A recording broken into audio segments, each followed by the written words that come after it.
La main de Clara serra la sienne plus fort, comme si elle pouvait sentir le tourbillon en lui. Eduardo demanda de nouveau le silence, mais il fallut près d'1 minute à la salle pour se calmer. Quand il y parvint enfin, il regarda directement Miguel. « Monsieur Tavares, je sais que cela doit être accablant, mais nous pensons que toute la vérité doit être dite, pour vous, et d'une certaine manière pour lui aussi. » Miguel ne pouvait pas détacher ses yeux de Cassio. L'homme était toujours debout, mais courbé, comme si le poids de la culpabilité le pliait physiquement. Et puis quelque chose se déclencha dans l'esprit de Miguel, un souvenir qu'il avait repoussé si loin qu'il l'avait presque oublié. 2 mois avant les accusations, Miguel avait reçu un appel téléphonique. C'était le petit matin, il était chez lui, révisant des plans pour la crèche d'Héliopoli. Le numéro était inconnu. Quand il répondit, il entendit une respiration lourde de l'autre côté, puis une voix qu'il n'avait pas entendue depuis des années. Miguel. « Cassio ?» Silence. Puis, « Je voulais savoir comment tu allais. » Miguel resta sans voix. 21 ans sans contact, et Cassio l'appelait au milieu de la nuit comme s'il s'était parlé la veille. Il a failli raccrocher. Presque. Mais il y avait quelque chose dans la voix de Cassio. Quelque chose de brisé. « Pourquoi appelles-tu » demanda Miguel froidement. « Je sais que tu sais. À propos de ce jour-là, à propos des dessins. » Le cœur de Miguel s'accéléra. « Et tu appelles maintenant, après 2 décennies. »« J'avais peur, » murmura Cassio. « Peur que si j'avouais, tu me détruirais. »« Je ne détruis pas les gens, Cassio. Cela a toujours été le problème. Je construis. C'est toi qui détruis. » Cassio sanglota à l'autre bout du fil, le son d'un homme brisé. « Je sais, Miguel. Et je suis tellement désolé. Tu n'as aucune idée. Alors pourquoi appelles-tu » Il y eut une longue pause. Si longue que Miguel pensa que Cassio avait raccroché. Mais il parla ensuite, et sa voix était différente, plus dure, désespérée. « Parce que je vais devoir le refaire. » Miguel fronça les sourcils. « Refaire quoi ? Te trahir. » Et la communication fut coupée. Miguel fixa le téléphone pendant plusieurs minutes, sans comprendre. Il pensa que Cassio était ivre, perturbé. 2 mois plus tard, lorsque la police fit une descente dans son bureau, lorsque les journaux affichèrent son visage comme celui d'un corrompu, lorsque sa vie s'effondra, il comprit. Cassio le prévenait. La seule chose décente qu'il ait pu faire, c'était de le prévenir. Maintenant, dans la salle, regardant cet homme brisé, Miguel réalisa quelque chose que personne d'autre là ne savait. Cassio ne l'avait pas seulement trahi. Cassio avait souffert pour cela. Pendant 3 ans, tandis que Miguel perdait tout, Cassio portait la culpabilité. Et peut-être, juste peut-être, que c'était une punition pire. « Miguel » Eduardo attira son attention. « Voudrais-tu dire quelque chose ?» 300 pères Dieu se tournèrent vers lui, attendant, voulant entendre la colère, l'accusation, la vengeance. Les gens adorent assister à une justice servie à vif. Ils adorent voir le méchant se tordre pendant que la vérité le dévore. Miguel ouvrit la bouche, la ferma, l'ouvrit de nouveau. « J'aimerais, dit-il et sa voix trembla, parler à Cassio en privé. » La salle explosa en protestation. « Il ne mérite pas votre compassion !» cria quelqu'un. « Laissez-le brûler !» hurla un autre. Eduardo leva les mains, essayant de calmer tout le monde, mais le chaos était installé. Clara tint le bras de Miguel. « Tu es sûr ?» demanda-t-elle à voix basse. « Tu n'es pas obligé. »« Je sais que je ne suis pas obligé, » l'interrompit Miguel. « Mais je veux. » Elle l'étudia longuement, ses yeux verts cherchant quelque chose sur son visage. Finalement, elle fit un signe de tête à Eduardo. Le président de l'Institut hésita visiblement mécontent, mais répondit par un signe de tête. « Il y a une salle privée au 2e étage, » dit Eduardo au micro, regardant de Miguel à Cassio. « Vous pouvez l'utiliser. » Le président de l'Institut hésita, visiblement insatisfait, mais fit un signe de tête. « Il y a une salle privée au 2e étage, » dit Eduardo au microphone, regardant de Miguel à Cassio. « Vous pouvez l'utiliser. » Cassio ne bougea pas initialement. Il semblait sous le choc. Comme s'il ne croyait pas que Miguel voulait réellement lui parler, que ce n'était pas seulement pour le coincer devant tout le monde. Mais ensuite, lentement, il commença à marcher vers la sortie. Miguel le suivit. Le couloir jusqu'à l'ascenseur fut parcouru dans un silence absolu. Seul le son de leurs pas, les chaussures usées de Miguel et les chaussures de ville italiennes de Cassio, résonnaient sur le marbre. Ils entrèrent dans l'ascenseur, les portes se refermèrent. Ils montèrent. Cassio regardait le sol, Miguel regardait le plafond. Aucun des deux ne se sentait encore capable de regarder l'autre. La salle privée était petite, élégante. Une table ronde en bois foncé, 4 chaises rembourrées, une fenêtre donnant sur l'avenue Paulista illuminée. Cassio entra le premier, se tint debout près de la fenêtre, le dos tourné. Miguel ferma la porte derrière lui. Ils restèrent ainsi pendant près d'1 minute. 2 hommes qui avaient autrefois été comme des frères, maintenant séparés par un abîme de trahison et de douleur. « Pourquoi as-tu fait ça ?» demanda finalement Miguel. Sa voix n'exprimait pas de colère. Seulement de la fatigue. Les dessins à la fac, je peux comprendre. Nous étions jeunes, stupides, désespérés. Mais il y a 3 ans, tu avais une carrière, de l'argent, du succès. Pourquoi détruire ma vie? Cassio ne se retourna pas. Parce que je n'ai jamais réussi à m'en remettre. Te remettre de quoi? Toi. Le mot sortit comme une confession arrachée. J'ai eu ce poste, Miguel. J'ai travaillé pour Enrique Almeida Braga. J'ai appris avec le meilleur. Et tu sais ce que j'ai découvert? Que je n'étais pas assez bon. Je ne l'ai jamais été. Tout ce que je concevais était. T'as compétent, bien fait, mais sans âme, sans cette chose que tes projets avaient. Cette chose qui faisait pleurer les gens quand ils voyaient une crèche, qui faisait travailler les ouvriers le sourire aux lèvres. Il finit par se retourner, et Miguel vit que son visage était mouillé de larmes. J'ai passé 20 ans à essayer d'être toi, à travailler pour de riches entrepreneurs, à construire des manoirs, des résidences de luxe, des bureaux d'entreprise, à gagner de l'argent, beaucoup d'argent. Et chaque fois que je lisais sur toi dans les magazines, sur un beau projet social que tu avais réalisé, sur un prix que tu avais gagné, je ressentais comme si quelqu'un me plantait un couteau dans la poitrine et le tournait. Alors tu as décidé de détruire ce que tu ne pouvais pas avoir, dit Miguel, et ce n'était pas une question. Non, Cassio secoua violemment la tête. Ce n'est pas comme ça que ça s'est passé. Je le jure. Lorsque le consortium m'a engagé comme consultant pour l'hôpital régional sud, je ne savais pas que tu étais impliqué. Et quand je l'ai découvert, j'ai essayé de me retirer. Mais il savait déjà. Il connaissait notre passé. Il connaissait les dessins. Miguel sentit un frisson parcourir son corps. Comment le savait-il? Parce que je l'ai raconté, des années auparavant, un soir où j'étais ivre, lors d'un dîner d'entreprise, voulant me sentir important. J'ai raconté comment j'avais obtenu ma première grande opportunité. Je pensais que c'était juste une histoire. Mais ils ont retenu l'information. Et quand ils ont eu besoin de quelqu'un pour t'incriminer, ils m'ont fait chanter. Ils ont dit que soit j'aidais, soit ils révélaient ce que j'avais fait à la fac. Ils détruiraient ma carrière. Alors tu as choisi de détruire la mienne. Ils avaient besoin de quelqu'un pour vous incriminer. Ils m'ont fait chanter. Ils ont dit que si je n'aidais pas, ils révéleraient ce que j'avais fait à l'université. Ils détruiraient ma carrière. Alors vous avez choisi de détruire la mienne. Cassio ferma les yeux. J'ai choisi de me sauver, comme je le fais toujours, comme je l'ai toujours fait. Il ouvrit les yeux, regardant Miguel pour la première fois. Mais si cela peut servir à quelque chose, je n'ai pas eu un seul jour de paix depuis. Aucun. Je me réveillais à 3 heures du matin, en sueur, voyant votre visage. Je buvais jusqu'à m'évanouir pour réussir à dormir. Ma femme m'a quitté. Mes enfants ne me parlent plus. Et ce n'est pas parce qu'ils savent ce que je vous ai fait, c'est parce que je suis devenu un fantôme dans ma propre maison. Cet appel, dit Miguel. 2 mois avant, vous m'avez appelé. Cassio hocha la tête. Je voulais vous prévenir. C'était la seule chose décente que je pouvais faire. Et une partie de moi espérait que vous fuiriez, que vous disparaîtriez, que vous vous sauveriez. Mais vous n'avez pas fui, parce que vous ne fuyiez jamais rien. Vous affrontez toujours, vous avez toujours été le courageux. Et maintenant? Demanda Miguel. Que se passe-t-il maintenant? Maintenant? Cassio eut un rire amer. Maintenant, j'affronte les conséquences. Clara a tout documenté. Les conversations, les emails, les paiements que j'ai reçus. Elle va publier demain. Et puis je vais être inculpé. Je vais perdre ma licence d'architecte. Je vais probablement être emprisonné.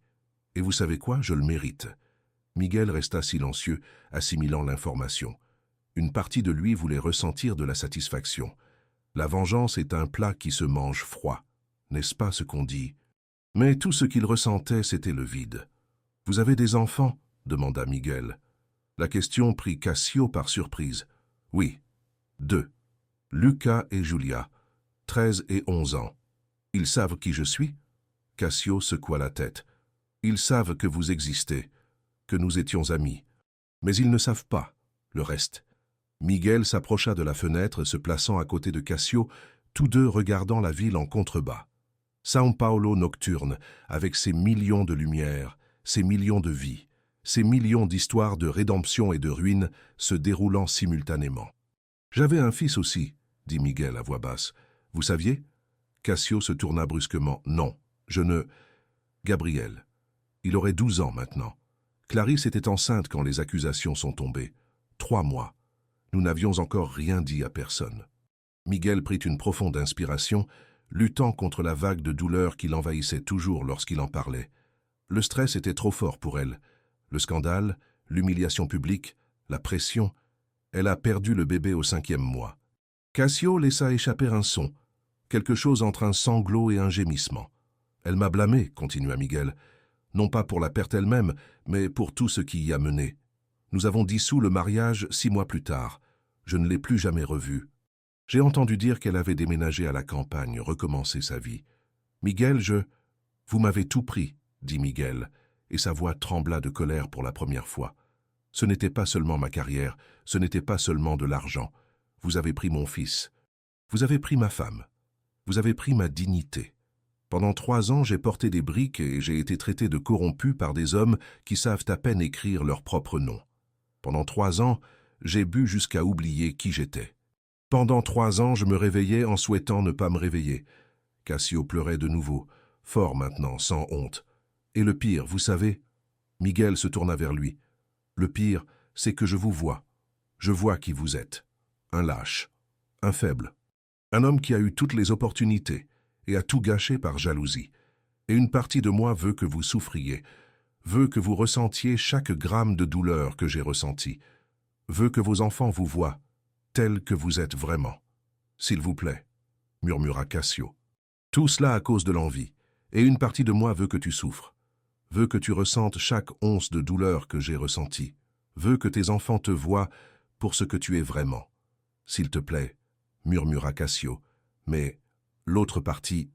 Miguel s'interrompit, fermant les yeux. L'autre partie se souvient du garçon qui partageait son repas avec moi, de l'ami qui m'a prêté de l'argent quand ma mère était malade, du frère qui rêvait avec moi de construire un pays meilleur. Et cette partie-là ne peut pas te haïr complètement, quoi qu'elle essaie. Cassio tomba à genoux, littéralement. Il s'effondra là, sur le sol de l'élégant salon, sanglotant. « Je ne demande pas pardon », réussit-il à dire entre ses sanglots. « Je ne le mérite pas. Je voulais juste que tu saches que chacun de ces 3 ans a été un enfer pour moi aussi. Que j'ai tenté de me tuer 2 fois. Que je ne dors pas sans médicaments. Qu'à chaque fois que je vois mes enfants, je pense à l'enfant que tu as perdu par ma faute. » Miguel regarda cet homme brisé au sol et sentit quelque chose se briser en lui. Ce n'était pas de la compassion. Pas exactement. C'était la compréhension que tous deux avaient été engloutis par la même obscurité, mais de côtés différents.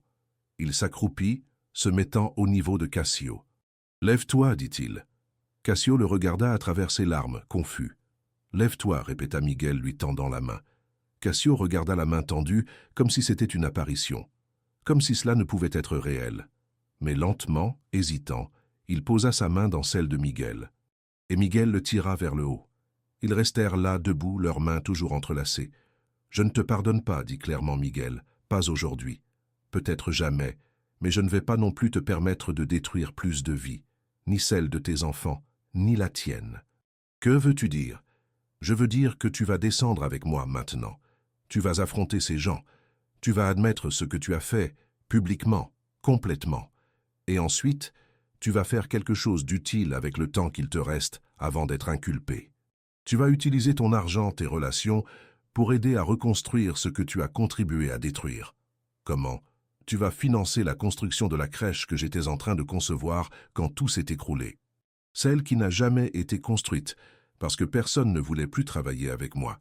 Tu y mettras ton nom, non pas comme le bienfaiteur, mais comme l'homme qui est redevable. Et tu feras comprendre clairement à tes enfants pourquoi. Cassio le fixa, incrédule. Pourquoi fais-tu ça? Miguel lâcha sa main. Parce que l'un de nous doit être meilleur que ça. Et si ce n'est pas moi, qui le sera? Il se dirigea vers la porte, mais avant de l'ouvrir, il s'arrêta. « Et Cassio, quand tout cela sera terminé, quand tu sortiras de prison, si tu en sors, ne me cherche pas. N'essaie pas de demander pardon à nouveau. Sois juste l'homme que tu aurais dû être depuis le début. Pour tes enfants, ils le méritent. » Miguel ouvrit la porte et sortit, laissant Cassio seul dans la pièce, digérant ce qui venait de se passer. De retour dans le salon, les gens se tournèrent immédiatement. Clara courut vers lui. « Que s'est-il passé? Tu vas bien ?»« Oui, » répondit Miguel. Et c'était vrai. Pour la première fois en 3 ans, il sentait qu'il pouvait respirer pleinement. Eduardo s'approcha. « Miguel, si tu souhaites dire quelques mots, je le souhaite, » interrompit Miguel. « Mais d'abord, Cassio doit parler. » Comme s'il avait été invoqué, Cassio apparut à l'entrée. Il avait séché ses larmes, passé de l'eau sur son visage. Il ressemblait toujours à un homme marchant vers sa propre exécution, mais il y avait quelque chose de différent dans ses yeux, une détermination qui n'était pas là auparavant. Il s'avança vers le microphone, sous les regards hostiles de tous. Il avait l'air de marcher à son exécution, mais il y avait quelque chose de différent dans ses yeux, une détermination qu'il n'avait pas auparavant. Il s'avança jusqu'au microphone, sous les regards hostiles de tous. « Bonsoir » commença-t-il, et sa voix se brisa. Il toussa. Il essaya de nouveau. « Bonsoir. Mon nom est Cassio Drummond, et j'ai détruit la vie de Miguel Tavares. Non pas par contrainte, non pas faute de choix, mais parce que j'ai laissé l'envie me consumer à tel point que j'ai préféré détruire mon meilleur ami, plutôt que d'admettre qu'il était un homme meilleur que je ne le serais jamais. » La salle était dans un silence sépulcral. « Je ne demande pas pardon, » continua Cassio, « ni de lui, ni de vous. Mais je vais faire une chose. Je vais dédier chaque ressource que j'ai, chaque connexion que j'ai établie, pour réparer une fraction du dommage causé. Et je me livrerai aux autorités demain matin. » Il regarda Miguel. « Tu m'as sauvé aujourd'hui, alors que tu ne me devais rien. Et je passerai le reste de ma vie à essayer d'être digne de ce geste. » Cassio rendit le microphone à Eduardo et marcha vers la sortie. Personne n'essaya de l'arrêter ni ne dit un mot. Et quand la porte se referma derrière lui, Miguel sentit comme si un chapitre s'était terminé. Mais alors Eduardo parla, et ses mots coupèrent l'air comme un couteau. « Il y a encore une chose que vous devez savoir. » Miguel le regarda, confus. Clara se mordit la lèvre, nerveuse. L'enquête de Clara n'avait pas seulement révélé qui avait piégé Miguel. Elle avait aussi révélé pourquoi il l'avait spécifiquement choisi. Un frisson parcourut l'échine de Miguel. L'hôpital régional sud que Miguel supervisait? Les travaux ont été réalisés avec des matériaux de qualité inférieure, non conformes aux spécifications. L'hôpital a tout de même été inauguré il y a 2 ans. Et il y a 3 mois, Eduardo marqua une pause, prenant une profonde inspiration. Une partie de l'aile pédiatrique s'est effondrée. 2 enfants sont morts. 17 ont été blessés. Le monde s'arrêta. Miguel avait raison au sujet des irrégularités. Il essayait d'empêcher la tragédie et a été détruit pour cela. Miguel sentit ses genoux fléchir. Clara le retint, mais ce ne fut pas suffisant. Il tomba assis sur la chaise la plus proche, le visage dans les mains. 2 enfants, morts. Parce qu'il n'avait pas réussi à l'empêcher. Parce qu'il avait été réduit au silence avant de pouvoir agir. Et à ce moment-là, Miguel réalisa que la justice qui était rendue cette nuit-là n'était que le début. Miguel ne parvenait pas à retirer ses mains de son visage. 2 enfants, 2 vies. Il avait essayé de prévenir des matériaux inadéquats, des spécifications ignorées, des raccourcis dangereux. Il avait envoyé des rapports, déposé plainte aux responsables, insisté pour de nouvelles inspections.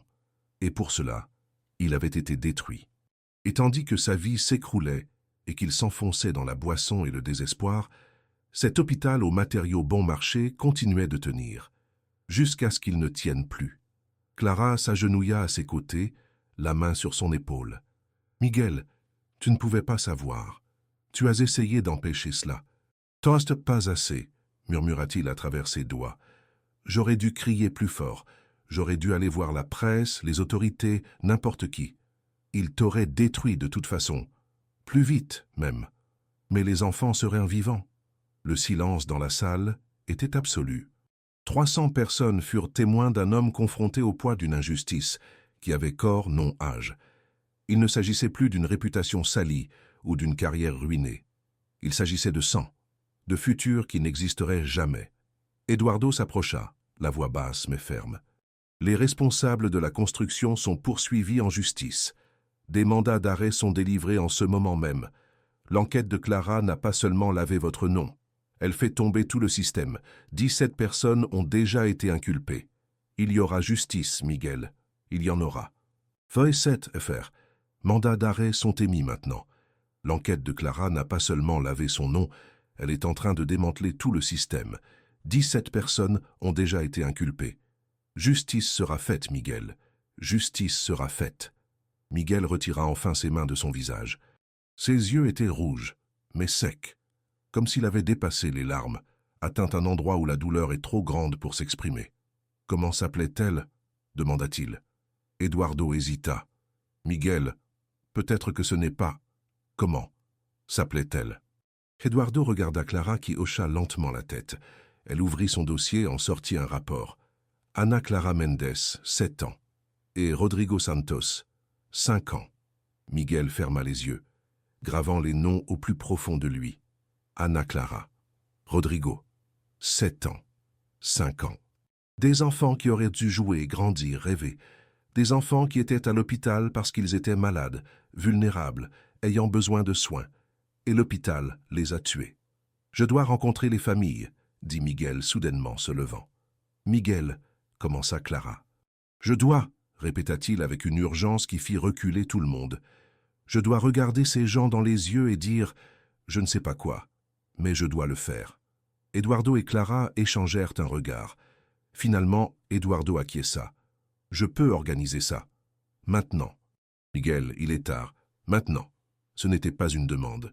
30 minutes plus tard, Miguel était dans la voiture de Clara, traversant la ville. Ils avaient réussi à obtenir l'adresse de la famille Mendes. La mère d'Ana Clara vivait toujours dans la zone est, non loin de l'endroit où se trouvait l'hôpital. La famille Santos avait déménagé dans le Paraná après la tragédie, essayant de fuir les souvenirs. « Vous êtes sûr ?»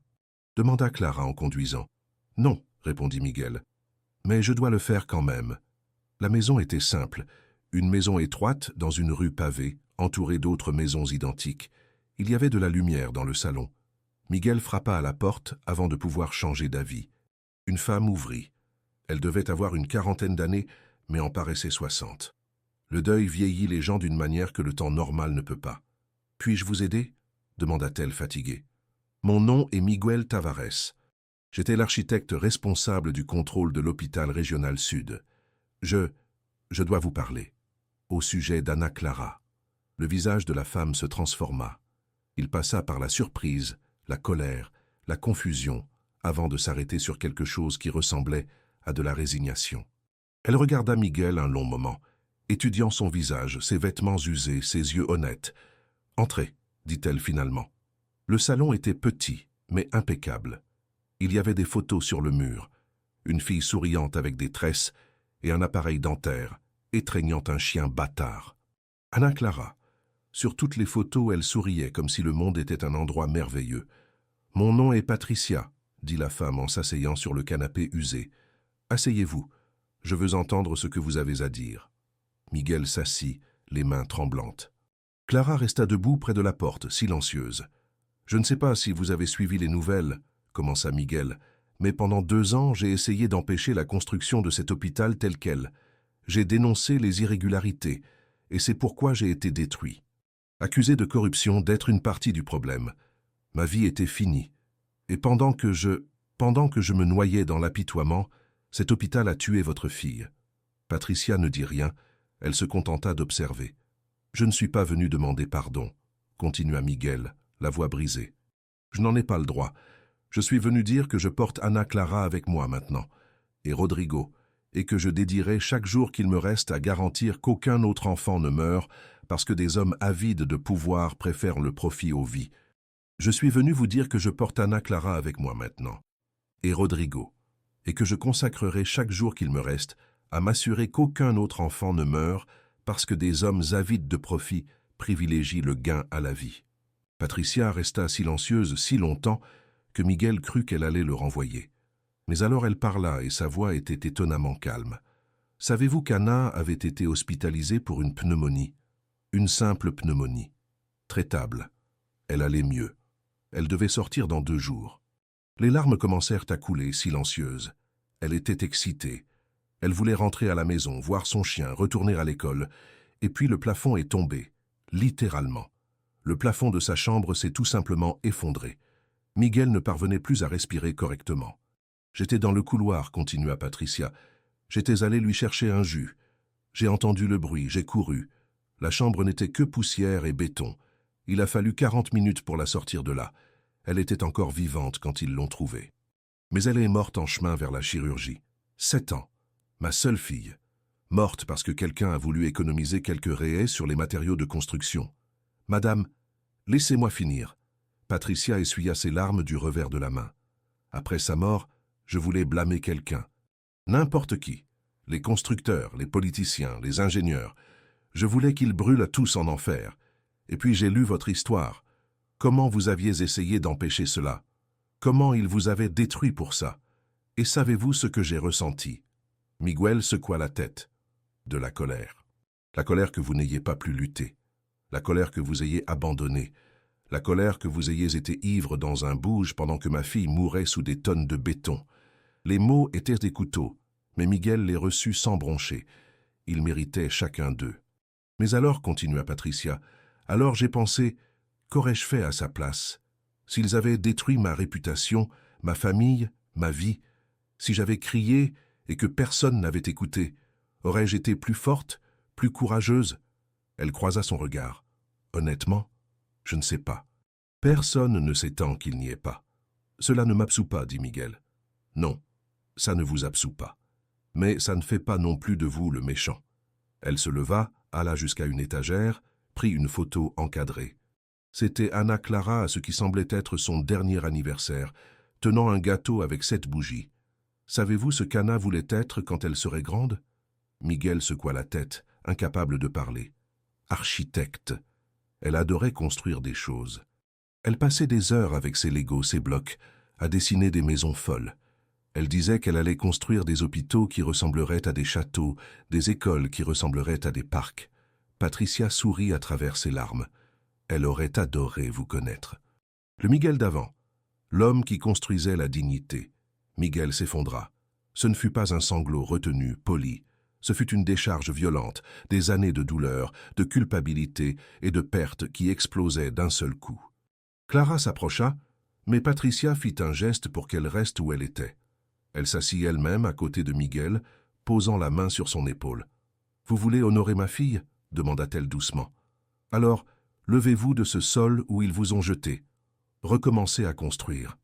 Redevenez l'homme qu'elle aurait admiré. » Miguel la regarda à travers sa vision brouillée. « Comment? Je n'ai plus rien. Aucune ressource, aucune crédibilité. Vous avez vos connaissances, votre talent, votre obstination. » Patricia serra son épaule. « Et maintenant, vous avez 2 anges qui veillent sur vous. Utilisez cela. Faites que cela compte. » Quand Miguel sortit de cette maison 1 heure plus tard, il était un homme différent. Le poids était toujours là. Il le serait toujours. Mais maintenant, il avait un but, une direction. Les morts ne reviennent pas, mais les vivants peuvent faire en sorte que leur mort signifie quelque chose.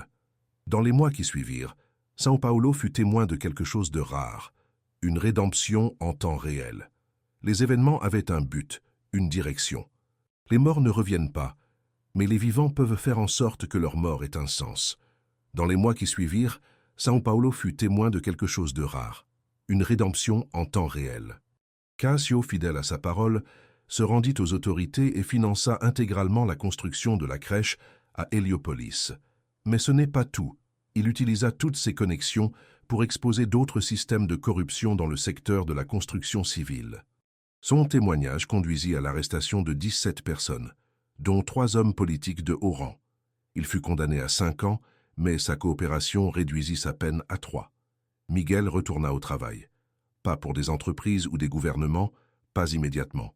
D'abord, il offrit des consultations gratuites aux communautés défavorisées, enseignant aux habitants comment contrôler les travaux publics, identifier les irrégularités et ne pas accepter une qualité inférieure. Il créa une ONG appelée Ana and Rodrigo, Fiscalização Popular, qui formait des citoyens ordinaires à devenir les garants d'une construction éthique. La crèche financée par Cássio fut inauguré 1 an après cette nuit à l'hôtel Esplanada Grand. Miguel en dessina personnellement chaque centimètre. Et à l'entrée, une plaque « Crèche Ana Clara Mendes en Rodrigo Santos », construite avec dignité, en mémoire et amour. Patricia était présente à l'inauguration, et quand le ruban fut coupé, elle serra Miguel dans ses bras un long moment et murmura « Elle aurait aimé ». Clara poursuivit son enquête, l'étendant à d'autres secteurs. Elle remporta le prix Esso de journalisme pour sa série exposant la corruption dans la construction civile. Dans son discours d'acceptation, elle dédia le prix aux hommes comme Miguel Tavares, qui perd le prix de l'honnêteté, et aux enfants comme Ana Clara et Rodrigo, qui nous rappellent pourquoi la lutte en vaut la peine. 5 ans après cette nuit, Miguel était sur un chantier à Paraísopolis, non pas comme ouvrier, mais comme architecte en chef d'un projet de logement social. Son nom avait été blanchi, sa licence restaurée, et il était de nouveau à faire ce qu'il a toujours su faire, construire de la dignité. C'était le début de la matinée. Le soleil commençait à apparaître sur les maisons entassées de la favela. Miguel tenait des plans à la main, expliquant quelque chose à une jeune ingénieure qui l'observait avec des yeux brillants d'admiration. Elle avait 23 ans et avait cherché Miguel spécifiquement, affirmant qu'il était la raison pour laquelle elle avait choisi le génie civil. « Tu vois cette colonne ici ?» Miguel désignait le projet. « Cela peut paraître que j'exagère avec l'épaisseur, mais nous ne pouvons pas lésiner sur la structure. Jamais. Pas un centimètre. Pas un réal. Parce que des vies en dépendent, » compléta la jeune femme. Miguel sourit. Exactement. Il regarda autour de lui. Des ouvriers commencèrent la journée, la communauté se réveillait, des enfants couraient vers l'école nouvellement construite juste à côté. Et pour un instant, juste un instant, il se permit de ressentir quelque chose qui ressemblait à la paix. Son téléphone vibra. Un message de Patricia. « Anna aurait 13 ans aujourd'hui. Je suis passé à la crèche ce matin, elle est magnifique. Merci de la maintenir vivante de cette façon. » Miguel répondit « C'est elle qui me maintient en vie. » Il rangea son téléphone et retourna au travail. Il y avait une fondation à achever, des murs à ériger, un avenir à construire. Et cette fois, il savait exactement ce qu'il faisait. Il ne construisait pas seulement des maisons. Il construisait ce qu'il avait toujours voulu construire depuis ce premier jour à la Faux USP, quand il n'était qu'un jeune garçon de Paraísopolis avec des rêves trop grands pour sa poche. Il construisait un pays où des enfants comme Ana Clara pourraient grandir en sécurité, où des hommes comme Cassio devraient y réfléchir à 2 fois avant de choisir le profit au détriment de l'éthique, où des architectes comme lui ne seraient pas punis pour faire ce qui est juste. Il construisait la dignité, où des hommes comme Cassio auraient à y réfléchir à 2 fois avant de choisir le profit au détriment de l'éthique, où des architectes comme lui ne seraient pas punis pour avoir fait ce qui est juste. Il construisait de la dignité. Et tandis que le soleil se levait sur São Paulo, éclairant le chantier où un homme autrefois invisible commandait désormais avec une douce autorité, il y avait quelque chose de poétique dans la scène. Car Miguel Tavares avait appris la plus difficile de toutes les vérités, que parfois nous devons être complètement détruits pour découvrir de quoi nous sommes vraiment faits. Et il était fait de béton et d'espoir, de douleur et de détermination, de chute et de reconstruction. Il était fait des mêmes choses qu'il avait toujours voulu construire, une dignité qui ne s'écroule pas, peu importe le poids que l'on y met.